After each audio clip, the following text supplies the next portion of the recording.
Chris Lovell here with another edition of Pirate Talk. Here we are with head softball coach Sherri Culwell, and looking forward to this one. These podcasts are also sponsored by Texas Tech Federal Credit Union. We appreciate those folks. They are the home of the HERO program, which is a $1,000 closing credit on a home loan for educators, military, and first responders. So we certainly appreciate that. Check them out, Texas Tech Federal Credit Union. And Coach, how are you doing? I'm well. How are you? I'm doing good. Yeah. Good. So Good. we are in kind of mid fall here, and so tell me what's going on with softball right now, like with your sport and all that, because it's a spring sport and all that. But you're kind of ramping up. We talked to Coach Winchie recently, and I'm guessing you kind of piggyback exactly what he's doing and what you're doing with your girls right now. Yeah, we're working. We're working every day. I'm not shocked. We're in the weight room 3 times a week, and then on the field 2 times a week with skills, and we have 2 open field nights where the kids can come out and do the same thing with a couple of dad coaches that they come out there and help us since we can't do it. Okay. UIL rules Okay. kind of handcuff us with that. They've been going as a team to a couple of tournaments, pretty much locally, and we have another one coming up. In fact, tonight we have if you want to call it varsity game over at Friendship. It's a practice. We're going to play against their, preseason team, and then tomorrow we'll have a JV preseason game as well at Friendship. So we're doing lots of things. We're working. We're not gonna sit. We're gonna work. I love. This is your 3rd year here. Yes, sir. Okay. Mm-hmm. What's been so much fun about being a coach at Cooper and around the people you're with and the district and all those things? Kind of take me through like the vibe, because you came from a really good high school program over at Lubbock High and all that, but kind of take me through just the dynamics of switching over here. Anytime you go to work for anybody, the thing that draws you there are the kids. Okay. It has to be the relationship with those kids, and I couldn't have a better group of kids that I work with, athletes, the past 3 years, and I think it's only going to continue. These kids have one of the best work ethics I've ever been around, and not only that, they enjoy it. They have fun. Then you go on the other side of that, you have your coaching staff who they want to dig in with you and get their hands dirty and work hard with you and for the kids, and that's what we do. We work for the kids. And then you have your staff around you, all the coaching staff. We talked a little bit earlier about coaches kind of have a target on their back, so we kind of help each other out and we rally around each other and support each other's program. And I've seen that more here than I have at other places. And then you have your admin who continually back you, Kat and Joe and Coach Winton. Every one of those guys have been extremely supportive of what we do out there. What's so important about coaching in a young person's life? Again, I think it's the relationships. I think it's you establish a trust factor, or at least I try to. I want these kids to know that at any given time they can come to me for anything, or our coaching staff for anything, and not be afraid to step through the doors and talk to us about anything. It doesn't necessarily have to be about ball. It could be about family. It could be about goals. It could be about school. It could be about not wanting to play ball anymore at all. And, for some of these kids, that's a tough conversation to have. But I want those kids to feel safe and secure and just also I want them to have fun. Above all, that's what it's supposed to be. Sports are supposed to be fun, and too often it gets to be where it's not for some kids, depending on what kind of environment they're in at the youth level. Or how is youth softball in Lubbock and the surrounding communities? Because I know, talking to Coach Winchie, baseball is very hardcore. I think softball is very much the same, almost to the point maybe where it's, I don't know, unhealthy or year-round, or I don't know. I'd love your dynamic there, because you view it from a different viewpoint, but you take us through that, When I first moved here 20 years ago, softball was not as important in the summer as it is currently. So we've seen a growth. Mm-hmm. I think baseball's always been here. It's a sport that everybody knows. Softball, everybody thinks they know it, and I'm not trying to be rude. It's a little different. So I think it has grown, and there are some really great programs out there. You ask if it's too much for kids. In some aspects, I think yes, but I think that's also where the kid and the parent has to come together and make that decision for themselves.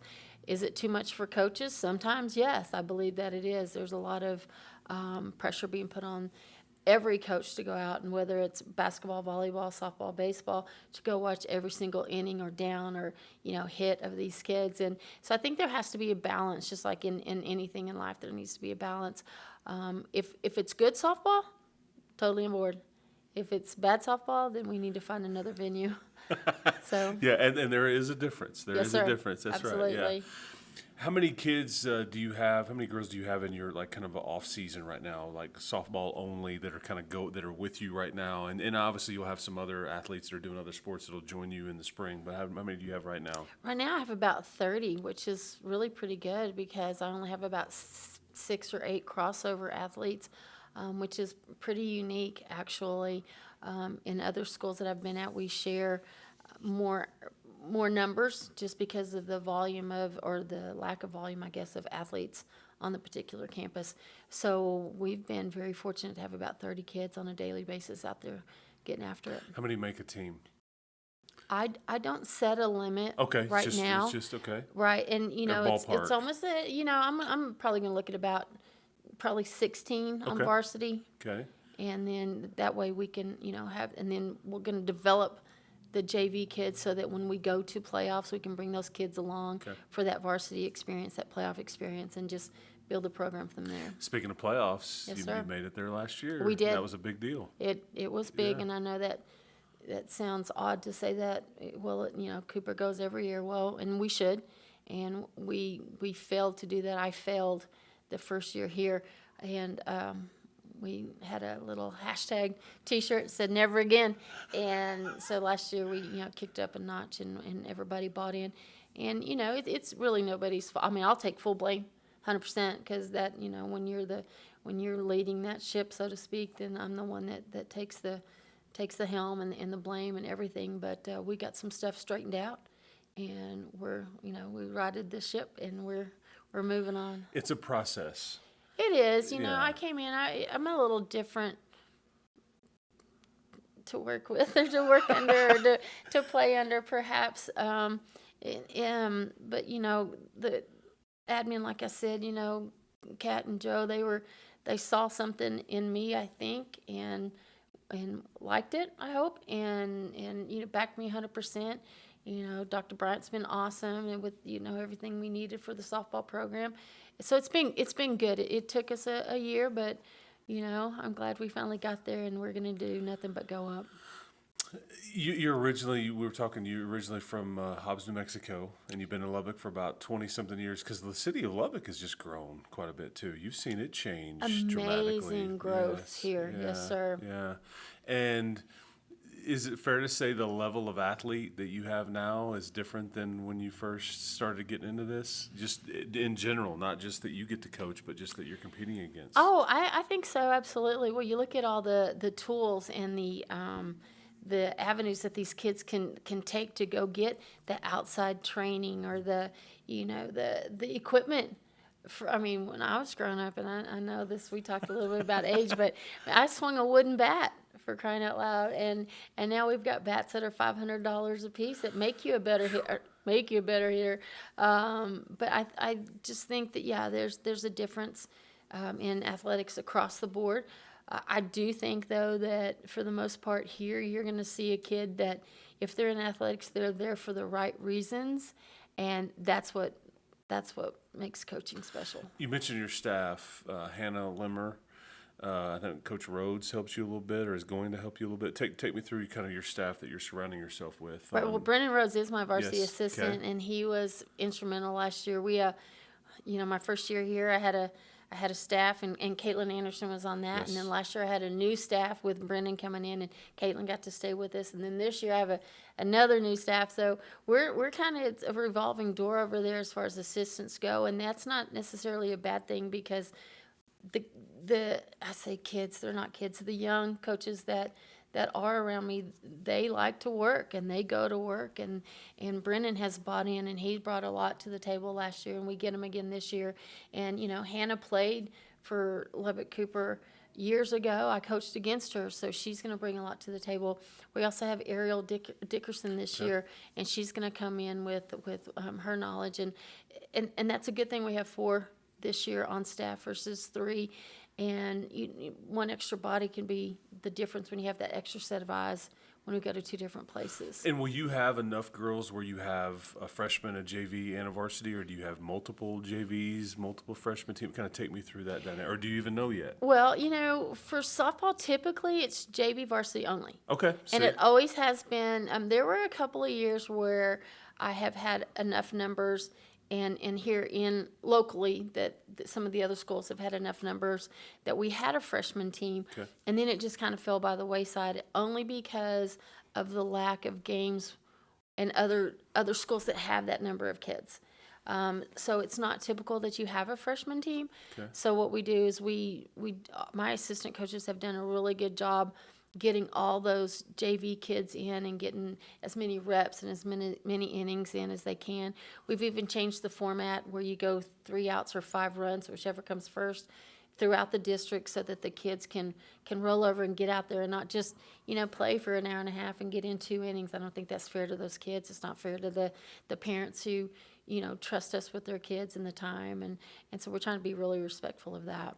You have 2 daughters that I know you think very highly of. Take me through what they're doing these days. Gosh, I have 2 daughters, yes, that are amazing. Kelby Ray, she is 28 years old, and she just moved from the D.C. area over to Houston. She works for Boeing. She was in the Trump administration there at the White House, so that was pretty cool, I have to say that. And now she's with Boeing, and she's back in Houston where she needs to be, back in Texas. My youngest, she's Claire Scott, and she's 23, and she's back in Lubbock now. In fact, I'm trying to get on at Texas Tech. She's been in the Alzheimer's the fundraising part of Texas Alzheimer's, and she's trying to get that back over here in Lubbock. And these, my best job is being a mom, no doubt. 100%. And most important one. I agree, Yeah. but my daughters make it easy. Well, they wouldn't agree with me, but they're pretty good kids. Where did you learn work ethic? Where did you learn that this is just how we work? Because what I see from you is you're a grinder, but you also make it fun. There's this nice balance with you. But when people play for you around you, we're going to do it. We're going to do it the right way. We're going to have fun when we're doing it. But where'd you learn all that? For my daddy. Okay. Yeah, he was. He's been my coach since I was little, and no special treatment. We just, head down, butt up, and let's go. I don't know if that makes sense. Absolutely, it does. Okay, yes. we're gonna work hard. We're gonna do it right, and why redo it when you can do it right the first time? And don't make excuses. Just get it done. So I was around you recently, and because you teach honors PE. I do. I love this. I do. And your kids are, I don't know, is there 75 in there? About that. Okay, yes, yeah. sir. And they are sitting down. They are eyes up. I mean, they are locked in, and they're working. I mean, this isn't roll the ball out and like, hey, I'll see you in an hour or two. No, they take me through PE. And I call it honors PE. It's Absolutely, self-proclaimed honors PE. I love it. I think it's great. These kids are trusting you to teach them something for an hour and a half every other day because, we're on the block schedule. Okay. And like you said, we have, quite a few kids in there. So why not set the bar higher? Why not have some expectations for them to meet? Because, if you give a kid an expectation, 9 times out of 10, they're going to meet it. And so, we don't roll out the ball. We take roll. We do our exercises. We do core work. We do upper body work. We do cardio. And then we have fun at the end and we play our game. And these kids, they're in PE for a reason. They don't want the grind of athletics. They do need that credit to graduate. So why not make it fun for those kids too? But they're good. They're good kids. Total, I think we have probably, 200 kids in PE, 100. That's awesome. Yeah. I mean, I'm telling you, I walked in there kids, and it was, what's as far as PE goes, what's the favorite game that they like to play? What, because I'm thinking in my mind, you're playing dodgeball or you're playing whatever. What do we play? We play a fun game that I made up years ago. It's just called Foursquare, but it's just on a bigger scale. We divide the basketball court into 4 quadrants, and then we have a big exercise ball. Those big ones that you actually do the crunch? Absolutely. Well, we throw those up, and you have to keep the ball in play in the air, and once it lands in a square, that square gets a point. And it's like golf. You want to have the lowest amount of points. And I so see. once you get to 10, you sit down. I don't know. It sounds really silly and really, but it's a cooperative game. You have to communicate with your teammates. You have, I don't know, they get really silly. And the staff in there, we've got Rios and Rosales and Burkhead Yes. and Perez and even Hayes is in there with us. Yeah, I laugh at that. But we get it done, and those kids just love those guys. And it's just, I'm the mean one, and all those guys are the nice ones. So. I don't. There's nothing mean. You're not mean at all. It's fun. So tell me about, like, at what point are you starting to, and you may already have it, but at what point do you start building your schedule for next spring and everything? It's done. It's complete. And how does that go about? Like, what are you trying to get done there? Is it kind of the same tournaments and same kind of schedule for non-district, or take me through how you put that together? Yeah, it's pretty tough. We played all perennial playoff teams last year. Okay. And only 2 of those teams were out of our classification, lower than our classification. We played Kahoma. Okay. I don't know if you heard anything about Kahoma. The little picture there is pretty stellar, and they were in the championship game for state just this past year. And they came to our house, and we beat them 2-1, I believe it was. Okay. And that was a dogfight. We're going to play them again at their place. And then we have all our scrimmages are even with perennial playoff teams. We've got Canyon and Randall and Amarillo and all those people. Lee, I'm sorry, it's not Lee anymore. It's Legacy, my yes. bad. I'm old. Midland High, all those teams that, like I said, are perennial 6A. We open with Friendship with a regular season game before we go into our tournament season. So we are really getting after it, trying to work hard. We want to put ourselves in uncomfortable situations so that we can succeed and know how that feels, so we can fight through it. Because when you get to district, you don't want to, be faced with something that you haven't faced yet. We're going to Dripping Springs for a huge tournament. We're going to go Wiley for another big tournament. And, we didn't fare so well in Wiley last year, and we're going to rectify some of that. I love it.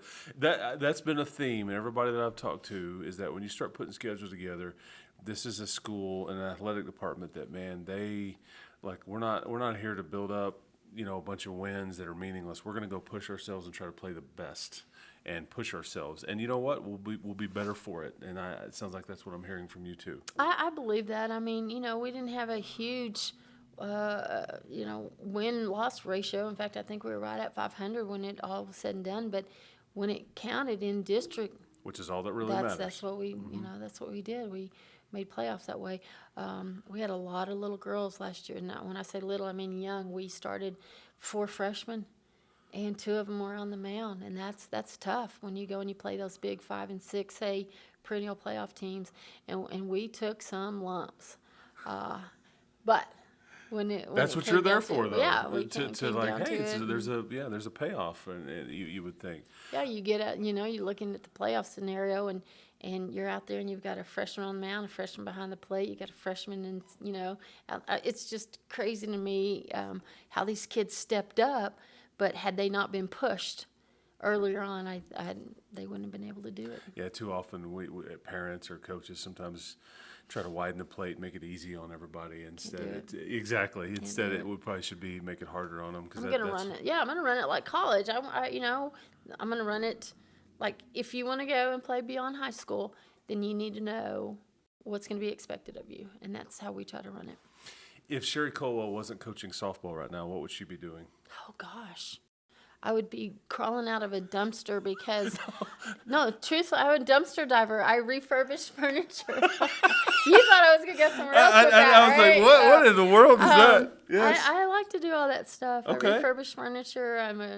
It's kind of silly. My kids laugh at me a little bit. But I have furnished all their dorms and their apartments from all the stuff that we've taken. So repurpose, or you just, okay. And, yeah. So where did you learn that? What made you intrigued to something like that? You just kind of like, this sounds fun. I've been a single mom since 2001. Okay. And we do all our own stuff. I take care of my truck when I can. I paint. Of course you do.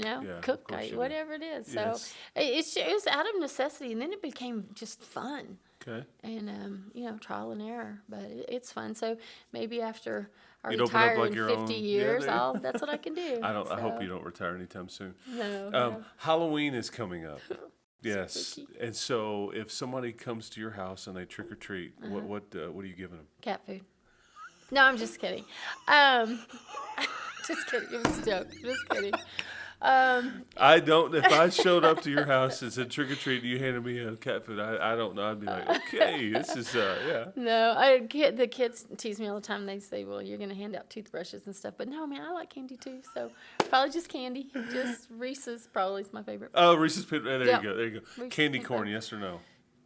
Yeah, the harvest corn, not the not the orange, yellow, and white. Yeah, like but the pumpkin ones? The brown, not really, but the Indian corn. Okay. It's the same thing, but it's prettier. Okay. But you like Although the it's taste of it? Oklahoma State color, so I kind of like that too. Yes. So let's talk about that. Oh, I had to throw that in. Burkhead's going to give me a hard time about that. I actually have a daughter at Oklahoma State right now.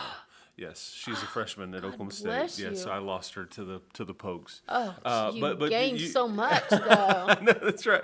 You were a really good catcher there, and you played there for 4 years. I was there too. I Two, went okay. to junior college first. Okay. And then we played in a tournament out in Arizona. And somebody saw you. The coach from Oklahoma State, and so Okay. that's how I got over there. So Okay. it's pretty cool. Do you get up there much at all anymore? No, you haven't been in a long time. It's been probably about 20 years, truthfully. Okay. Isn't that awful? It looks a lot different. I bet. It's awful. Yeah. But I watch him every Sunday. Me and Coach Oliver, I don't know if you remember Coach Oliver. He was the baseball coach at Monterey for many years. Yes. He and I text all the time and we're like, pistols firing, go Pokes. Because he went there. So, Okay. yeah. And softball in the state of Oklahoma, from a college standpoint, I mean, Oklahoma and Oklahoma State are kind of. I mean, they're it. Yes. When we were there, OU was not very good when we played them. Nebraska was huge. We were in the Big 8, though. Okay. This was Big 12. And then OU's really turning around, obviously. But Oklahoma State's made a run the last 4 or 5 years, and just it's been fantastic for the they've sport. They've had to because Oklahoma To got keep yeah, up, yeah, that's right. absolutely. Did you ever, so Halloween as a kid, because it's Halloween time of year, did you ever dress up at all? You remember a favorite Oh, yeah. costume? Was this, okay, so I this was is your, Gene Simmons. Kiss. Yes. Yeah, that's Yes, right there. And we had the makeup and the hair and the cape. It was awesome. Yeah, I love Gene Simmons. I love Gene Kiss. Simmons. Yes. Of all the things I thought you were going to say, I would not have guessed that. That is awesome. Yeah. So Kiss, Yeah. yes. Yeah, Gene Simmons. That's okay, with the that's my platform dude. shoes Yes. and everything. Yeah, we yes. had. Well, again, you got to know my age. We wore those boots to school anyway, and then I had chains on the side of my pants, and I'm gonna bring a picture. I'm gonna show you. Please do. I will. We'll put it on the. Yes, I get Coach Darden in here, and he's always talking about Led Zeppelin. But see, I didn't know we were going to get a Kiss, Oh, Gene yeah. Simmons. Okay, well, I feel like I could sit here and talk to you for an hour, but this was really fun. We will do this again in the spring. Please, this would yes, be incredible. I love and- talking about the kiddos. So. Oh yeah. And real quick, do you have anybody? I mean, any standouts right now that we want to that are going to be on your team and know going to be back from last year's team that you want to 100%, talk? Okay, yeah. let's talk about. a Yeah, few of Charlie those. Anger. Okay. She was all district last year, shortstop. She's already committed to go play college ball. Okay. She is going to, and I've just lost it. It's in my head, and I'll come back to that. Kimber Craig, who Okay. came to us from New Mexico. Okay. She just committed yesterday to Odessa College. She was all district. Sydney Drum, those are my 3 seniors. She's all district. We have our little kiddo on the mound who's going to be a big sophomore this year, Alyssa Lozano, and her catcher behind the plate, Lydia Pesterfield. They're both back, both all district kiddos. We've got Addison Luna, who's in the outfield, and she'll be back with us. I know. So you got a lot of forgetting, returners. we do. We Yeah. lost only 3 last year. Okay. Our returners are babies, and you're gonna be with this I core group for a love while, that. yeah. 100%. I love that because they just go play. They're like, yeah, let's go. This is so fun. What else can we do? What the Hell Wednesday? Yeah, we have Hell Wednesday, and they just love it. And then we've got a big freshman group coming in this year too. And I really think a couple of those kiddos are going to be on varsity. 3 will be on varsity. Okay, there you go. Just to let you know. Okay, there But you stay go. tuned. Stay tuned. That's Stay right. That's right. tuned. Well, Coach, keep doing your thing. I hope you never retire. That was awesome. Keep rocking Gene Simmons. And yeah, that's right. That's right. And this was another edition of Pirate Talk. We'll talk to you next time.